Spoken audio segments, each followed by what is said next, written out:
பத்தி பார்க்கலாம். அதாவது நம்ம மதுரை தாங்க தூங்கானம்னு சொல்றாங்க. மதுரைனா மண்டி, மதுரைனா ஜிகர்தண்டா, மதுரைனா மீனாட்சி அம்மன் கோயில், மதுரைனா கரிதோசைன்னு உங்க எல்லாத்துக்கும் தெரியும். ஆனா உங்களுக்கு ஆசிய கண்டத்திலே ரெட் கிரானைட்டுடைய பெரிய மலை எங்க இருக்குன்னு தெரியுமா? அது வேற எங்கேயும் இல்லைங்க, நம்ம மதுரையில தாங்க இருக்கு. அதான் ஆமாங்க, நம்ம மதுரையில இருந்து 20 கிலோமீட்டர் தாங்க, ஒத்தக்கடல தாங்க இருக்கு. இது படுத்திருக்கும் யானை போன்ற உருவம் கொண்டதுங்க. இது 4 கிலோமீட்டர் நீளமும் 1000 கிலோமீட்டர் அகலமும் 8 கிலோமீட்டர் சுற்றளவு கொண்டதுங்க.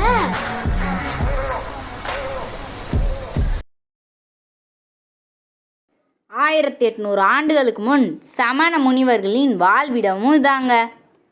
சுற்றியுள்ள 25 கிராமமும் இதை ஒரு புனித இடம் சொல்லுவாங்க. பாண்டிய மன்னன் ஆட்சி காலத்தில் கிபி 8ஆம் ஆண்டு முருகனுக்காக கட்டப்பட்ட குடவரை கோவில் இங்குதான் இருக்கிறது. இந்த யானைமலைக்காக வருடம் வருடம் மாசி மாதம் திருவிழாவும் நடக்குங்க. இப்பொழுது இது ஒரு தொல்லியல் இடமாகும்.